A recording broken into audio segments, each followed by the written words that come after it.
Sobat Binar semuanya, selamat sore. Kita ketemu lagi di acara Berbinar Here's to You.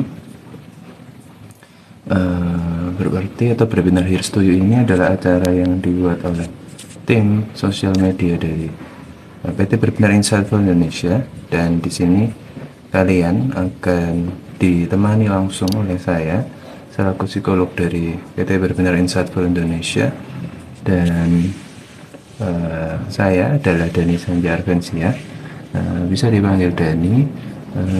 Kalian boleh banget buat nanya apapun yang kalian mau tahu tentang apa itu psikologi, dan apa itu yang kalian penasaran tentang apa yang sedang kalian alami saat ini, karena berarti atau Berbinar Here's to You itu sangat luas gitu ya, sangat fleksibel dalam membahas segala hal yang berkaitan dengan psikologi atau tentang kesehatan mental.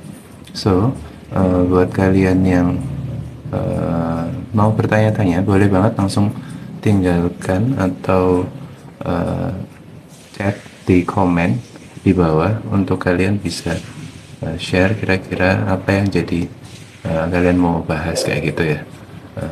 Dari saya sih gitu. Hari ini kita akan membahas dulu ya tentang beberapa hal yang itu mungkin lagi happening saat ini tentang psikologi ya. Itu tentu dengan sudut pandang psikologi.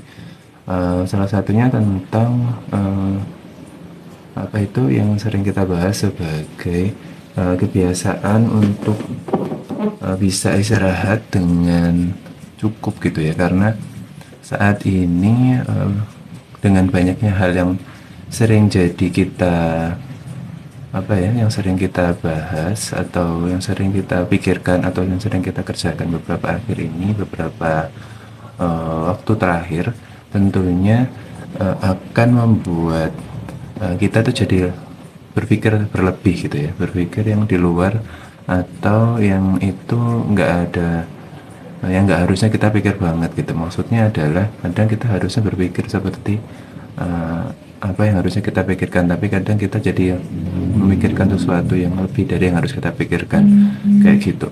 Dan tentunya itu akan bikin kita jadi menghabiskan banyak waktu untuk melakukan atau memikirkan hal-hal yang nggak harus kita pikirkan, sehingga kadang untuk kita bisa tidur, untuk kita bisa istirahat dengan cukup itu butuh waktu yang lebih lama, karena kita harus memikirkan hal-hal yang mungkin itu sebaiknya kita pikirkan keesokan hari, atau mungkin kita baru pikirkan di saat yang lain, seperti itu ya teman-teman Sobat Winner. Oke, kayak dari saya segitu. Jadi sebenarnya kenapa? Karena kalau kita istirahatnya kurang gitu kan, sehingga akhirnya akibatnya kalau kita bangun di keesokan harinya itu dalam kondisi yang tidak fresh, itu akan bikin kita jadi sulit untuk mengontrol apa itu yang kita namakan sebagai kegiatan sehari-hari gitu ya. Sehingga kalau rutinitas kita itu jadi kurang optimal gitu, atau rutinitas kita itu jadi yang nggak bisa kita kerjakan dengan baik, maka akhirnya pekerjaan kita atau hal-hal yang jadi rutinitas kita itu jadi nggak terkontrol dengan baik gitu. Jadi itu akan pengaruh banget ke buat keesokan harinya. Sedangkan untuk kita supaya bisa lebih mengontrol atau mengelola kegiatan kita sehari-hari itu dengan lebih baik, maka yang perlu kita persiapkan tentu pastikan kita bangun dengan kondisi yang fresh. Dan salah satu kunci yang perlu kita siapkan untuk bisa bangun dengan fresh itu adalah tidur yang cukup atau tidur yang optimal. Kemudian kalau kita tidur dengan optimal itu kan nggak semudah itu, maka kita harus persiapkan diri dulu sebelum tidur. Maka kita harus selesaikan segala hal yang itu berhubungan atau yang lagi kita pikirkan itu supaya segera beres sebelum jam istirahat kita itu dimulai. Jadi makanya itu berpikir overthinking dan segala hal yang kita pikirkan itu yang kadang misal harus muncul gitu ya di saat sebelum tidur, maka kita harus segera mengantisipasinya, kita harus cariin segera solusinya supaya kita bisa segera istirahat, supaya hal-hal yang nggak harus kita pikirkan tuh malah nggak mengganggu porsi atau jatah kita untuk istirahat, kayak gitu. Jadi penting banget buat kita untuk bisa mengelola istirahat kita dengan baik. Dan ternyata memang akhir-akhir ini banyak banget orang-orang yang bangunnya nggak fresh gitu ya, yang masih ngantuk pagi harinya, terus kemudian moodnya jadi nggak bagus, bad mood gitu kan, sehingga ketika dia harus melakukan sesuatu di hari esoknya itu jadi nggak optimal. Akhirnya banyak banget yang dirugikan, salah satunya tentunya relasi dengan orang lain gitu ya, karena kita biasanya itu nggak bad mood terus kemudian jadi bad mood, akhirnya kerjaan kita sama teman kita atau mungkin kerjaan kita di kantor jadi nggak kepegang dengan baik. Akhirnya kita dapat teguran dari atasan, atau mungkin kalau kita kuliah kita dapat nilai yang jelek kayak gitu.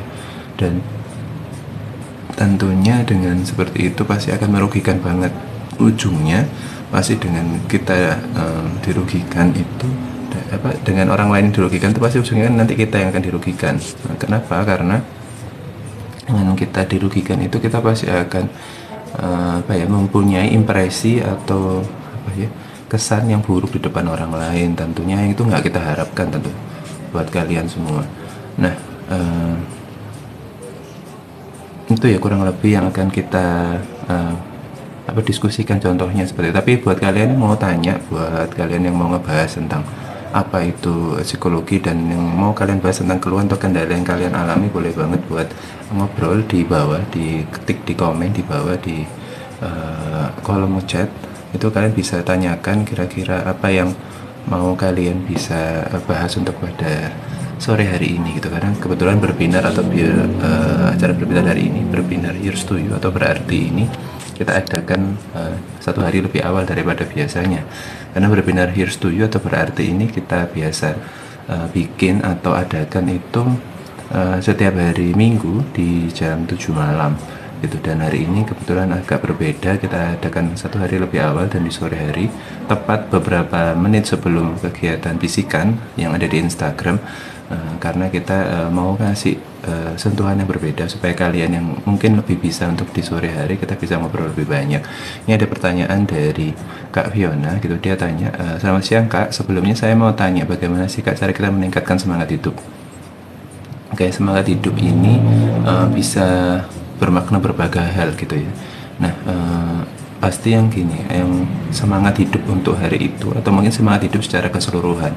Nah, kalau kita ngomong semangat hidup, pastinya itu akan berhubungan banget sama yang namanya motivasi kita gitu kan. Motivasi kita itu pasti akan berhubungan dengan berbagai hal.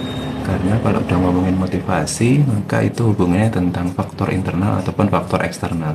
Ya, kalau kita ngomong tentang faktor internal, berarti segala hal yang berhubungan dengan motivasi itu berasal dari dalam diri sendiri. Tapi kalau faktor eksternal, maka seluruh hal yang terkait dengan motivasi kita itu berhubungan dengan atau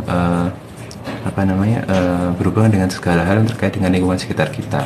Nah, buat kalian yang ngerasa mulai nggak semangat buat hidup, tentunya kita perlu perhatikan dulu nih faktor internal dan faktor eksternal yang selama ini mempengaruhi kehidupan kita gitu. Misalkan kita itu tipikal orang itu yang bisa termotivasi dengan kita cukup ngasih afirmasi dalam diri, kita ngasih self motivation kepada diri sendiri, atau kita coba dengan sekedar memikirkan kira-kira apa saja yang perlu kita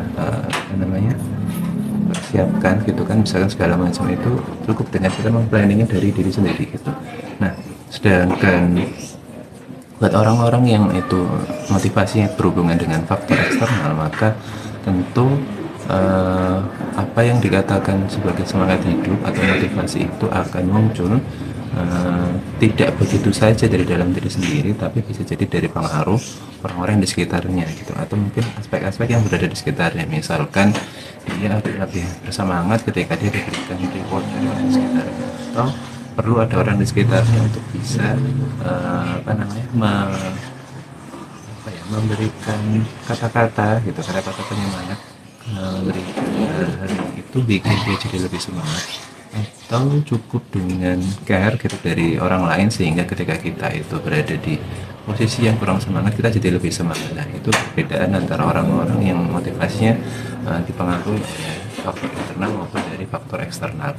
Nah, sekarang kalian ada di posisi yang mana, internal atau eksternal? Kalau juga kalian berada di faktor internal, maka tentunya penting banget buat kita untuk sering-sering untuk mencari referensi. Sering-sering kita itu perlu untuk mencari stimulus-stimulus mood booster yang bikin kita jadi semangat. dan kita harus pahami dulu kita itu seperti apa gitu, sehingga kita jadi paham tidak semua hal itu yang ada yang kita mau atau yang kita pikirkan atau hal-hal yang terkait sama diri kita itu bisa bikin kita jadi lebih semangat. Karena kadang-kadang meskipun kita lagi mikirin ini tapi kita nggak jadi lebih semangat. Nah, berarti apa, kita harus perlu tahu dulu kita itu tipikal orang yang seperti apa dulu, karena nggak semua hal itu bisa memberikan motivasi buat diri kita. Pahami dulu dirimu seperti apa. Terus kemudian kalau memang itu terkait faktor eksternal, maka penting banget buat kita itu untuk menjaga terus relasi dengan orang-orang di sekitar kita, terus baik-baik sama mereka, menjaga kualitas hubungan gitu kan, nggak cuma sama orang-orang di rumah gitu, misalnya sama orang tua, keluarga, itu kakak, adik atau segala macam, tapi juga dengan orang-orang di sekitar kita yang termasuk seperti teman-teman kita di kampus, sekolah, atau maupun di rumah atau di kantor dan segala macam kayak gitu. Karena bisa jadi kita itu akan membutuhkan gitu ya kata-kata penyemangat atau hal-hal yang bersifat stimulus dari mereka kayak gitu, yang itu tentu akan bikin kita jadi lebih semangat untuk hidup. Nah, kita harus pahami dulu kita cenderung yang mana nih, internal atau eksternal. Kemudian kalau kita sudah tahu kita seperti apa, kemudian kita cari tahu dengan seperti apa kita jadi lebih optimal untuk menjadi lebih semangat, maka kita akan lebih paham, oh dengan seperti itu aku bisa jadi lebih semangat untuk hidup gitu. Nah, terus yang kedua, jangan lupa juga setiap orang mau dia internal maupun eksternal perlu untuk punya rencana untuk hidup gitu. Maksudnya rencana untuk hidup itu planning ke depannya. Planning ke depannya itu tidak harus yang bersifat jangka panjang, tapi juga perlu kalian perhatikan planning itu bersifat jangka menengah dan juga jangka pendek gitu. Kenapa? Karena untuk bisa menjalankan atau mengaktifasi sebuah target yang kita mau capai itu, kita nggak bisa tiba-tiba dalam hal yang jangka pendek aja, tapi kita harus melakukannya juga dalam jangka panjang juga gitu. Maksudnya jangka panjang juga tapi juga jangka pendek juga gitu. Nah, sesuatu yang bersifat jangka panjang itu nggak bisa tiba-tiba kita langsung capai, karena itu pasti bersifat 5-10 tahun ke depan. Sedangkan yang kita bisa lakukan sekarang adalah hal-hal yang ada di depan mata kita. Maka kalau kita mau bikin rencana jangka panjang, kita harus punya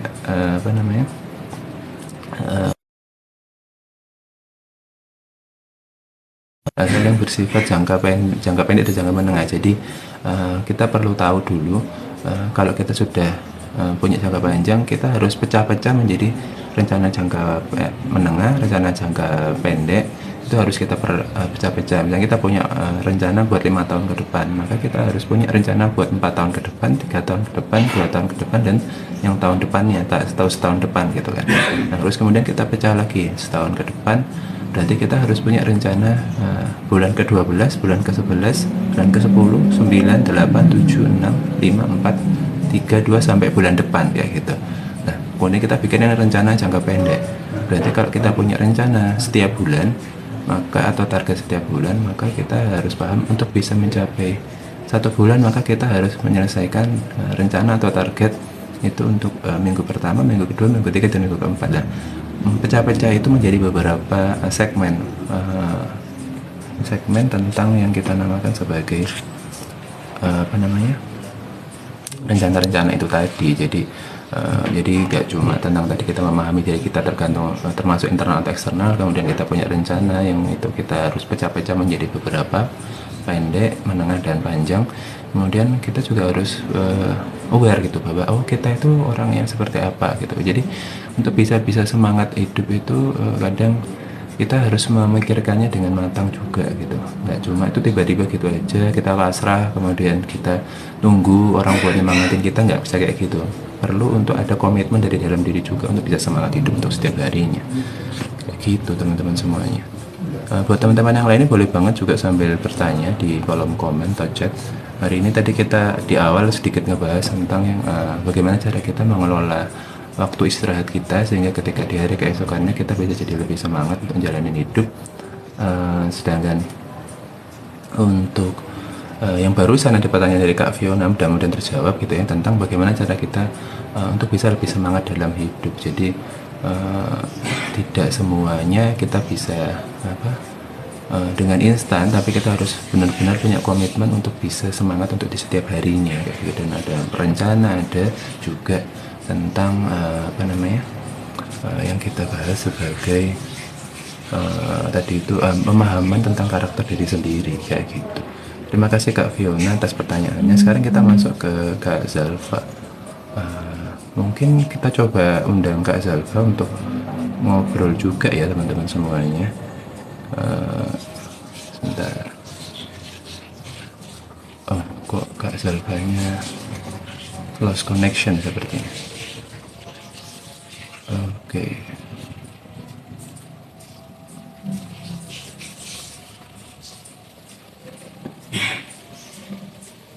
Oke, sambil kita tunggu Kak Zalfa untuk muncul langsung dengan bisa ngobrol bareng sama kita di acara berarti pada sore hari ini, Beginner Here's to You, maka kita perlu coba sedikit bahas gitu ya, kira-kira kayak gimana gitu. Nah,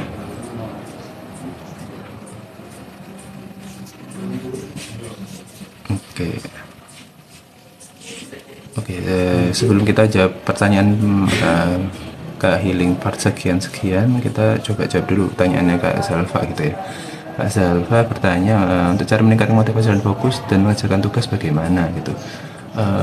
Ini sebenarnya masih berhubungan sama yang ditanyakan sama Kak Fiona gitu kan, semangat hidup, motivasi, fokus dan mengerjakan tugas gitu ya. Nah, apa ya, kalau kita terbiasa untuk menulis atau mengetik sesuatu gitu untuk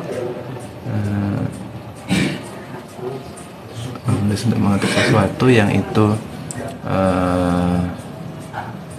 penting untuk diri kita gitu, maka kita bisa untuk mulai apa ya, semacam menuliskan gitu ya, kira-kira kalau kita mau ini itu apa saja sih yang kita perlukan gitu kan. Misalkan kita itu mau mengerjakan tugas kita itu berapa untuk berapa hari ke depan, ada deadline-nya kapan, kita harus rincikan itu dengan baik gitu. Kemudian kita itu punya modalitas apa, misalkan kita punya kelebihan-kelebihan atau kelemahan-kelemahan yang kita miliki, semacam kita menuliskan SWOT gitu ya, strength, weakness, opportunity sama threat. Kemudian kita juga perlu paham tentang kalau kita itu mengerjakan tugas ini dengan baik, kita harus tahu, oh kita akan dapat manfaat apa dari mengerjakan tugas ini, motivasi kita jadi seperti apa gitu kan. Kita perlu cek dulu gitu kan, apa sih yang bisa kita dapat, manfaat apa kita dapat dari mengerjakan tugas itu. Kemudian kalau kita sudah tahu manfaatnya apa buat diri kita sendiri, maka kita akan jadi paham tentang ini perlu banget untuk bisa komit dan fokus untuk mengerjakannya. Nah, kalau kita sudah paham pentingnya tugas yang akan kita kerjakan, maka kita harus mengeliminasi yang kita bilang tadi sebagai SWOT itu, yang terutama yang threat, ancaman-ancaman apa saja yang itu berpengaruh untuk membuat kita jadi nggak fokus buat mengerjakan tugas. Kita perlu mengeliminasi itu. Misalkan, oh aku ini tipikal yang itu kalau ngerjain tugas itu nggak bisa kalau di tempat keramaian. Oke, kita eliminasi satu, maka kita harus mengerjakan tugas di tempat yang tenang gitu kan. Kemudian oh saya itu harus ada teman buat teman diskusi, maka kita harus berusaha untuk mencari teman untuk bisa menemani kita mengerjakan sambil mendiskusikan tugasnya seperti apa. Jadi kita harus tahu nih kelebihan kelemahan kita apa, kita akan jadi lebih fokus itu ketika apa, kemudian yang bikin kita nggak fokus itu apalah, yang itu kita harus perhatikan betul, jadi kita bisa mengerjakan tugas dengan lebih optimal. Pahami betul SWOT dari kamu gitu ya teman-teman semua, khususnya buat Kak Zalfa. Nah ini coba aku ini ya, iya sayang sekali nggak bisa di invite Kak Zalfa ini gitu, saya nggak muncul guestnya, jadi nggak bisa di invite. Mudah-mudahan terjawab ya untuk Kak Zalfa. Jadi intinya adalah coba cek SWOT-nya, strength-mu apa, kelebihanmu apa, weakness-mu apa, kelemahanmu apa, opportunity apa yang bikin kerjaanmu jadi lebih fokus, peluang-peluang apa aja, kemudian threats-nya, ancaman-ancaman apa aja yang bikin atau yang bikin kamu jadi nggak fokus gitu ya, kayak gitu. Nah, untuk Mbak atau Mas atau Mbak Healing part sekian-sekian, izin bertanya, namun terkadang kita bingung untuk memahami diri kita sendiri, bagaimana atas hal tersebut. Mungkin ini muncul pertanyaannya gara-gara tadi kita membahas tentang kita harus tahu dulu kita itu seperti apa gitu ya. Akhirnya username healing part sekian-sekian ini bertanya tentang itu kan. Nah, sebenarnya apa sih yang perlu kita persiapkan gitu kan untuk kita bisa memahami diri kita sendiri. Karena ada orang yang bisa sebenarnya sudah bisa memahami dirinya sendiri, tapi mungkin dia nggak pede. Apakah diri saya betul seperti itu? Itu yang kedua, kalau kita sudah uh, kita tahu kalau kita yang tipikal nggak pede, maka kita perlu validasi. Nah, validasi itu bisa dari orang-orang di sekitar kita yang memahami kita secara penuh atau memahami betul kita seperti apa. Nah, kita juga bisa bertanya juga kepada psikolog gitu ya, atau kita melakukan psikotes. Kita bisa melakukan tes psikologi di mana nanti di sana kita bisa memperoleh jawaban atau gambaran tentang diri kita seperti apa. Karena kita itu sebenarnya sudah tahu sebenarnya kita, cuma kita sendiri tidak terlatih untuk mempercayai kira-kira kita tuh punya kelebihan atau kelemahan seperti apa. Dan untuk bisa memahami dengan apa yang sudah kita gali informasi tentang diri kita seperti apa, maka kita perlu verifikasi, validasi dari orang lain. Orang lain itu bisa orang-orang di sekitar kita yang benar-benar paham tentang diri kita, atau yang kedua dengan cara kita bisa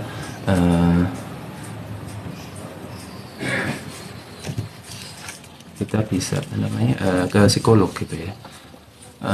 Dengan cara kita itu menggunakan layanan dari psikolog itu, yaitu berupa tes psikologi. Dan tentunya kalian kalau mau buat menggunakan atau ingin tahu tentang diri kalian seperti apa gitu ya, ingin memahami diri kalian seperti apa dengan berdiskusi langsung dengan psikolog misalkan, maka kalian bisa menggunakan layanan yang ada di Berbinar.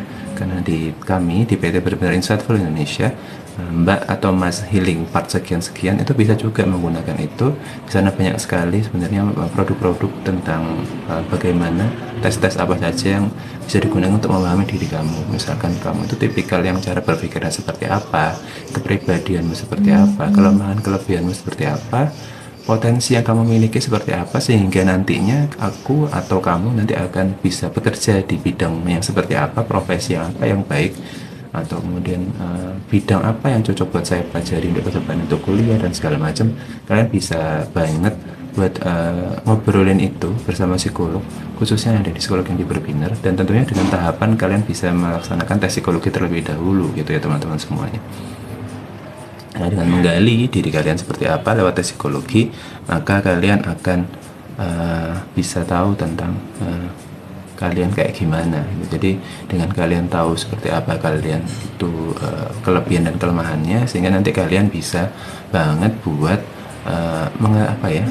memahami diri kalian lebih baik dari sudut pandang yang lebih objektif gitu. Kadang kan kita tanya ke sama orang lain, tanya sama orang-orang yang ada di sekitar kita, itu juga belum tentu jawaban yang tepat untuk diri kita gitu kan. Apakah kita betul-betul seperti apa kata orang lain, atau sebenarnya kita itu orang yang berbeda gitu kan. Oke, dari saya seperti itu ya. Kita akan beralih ke bisikan di live Instagram. Kali ini kita nggak sampai 30 menit untuk live TikTok di Berbinar kali ini. Terima kasih buat kalian semua untuk pertanyaan dari Mas Car Washing Body. Terima kasih banget sudah bertanya. Mungkin kita akan coba bahas lagi di lain kesempatan tentang apa itu pamali. Itu jadi salah satu hal yang bisa menjadi pemicu untuk pertanyaan di episode berikutnya. Terima kasih buat kalian yang sudah hadir. Kita akan ketemu lagi di minggu depan di Berarti Berbinar Here's to You. Dan jangan lupa buat follow atau subscribe atau gunakan semua sosial media yang di Berbinar. Jangan lupa di like, komen juga supaya lebih rame dan kalian jadi lebih bisa bermanfaat buat bergabung sama Berbinar. Karena apa? Karena Berbinar selalu ada buat kamu. Sekian dari saya, selamat sore. Assalamualaikum warahmatullahi wabarakatuh.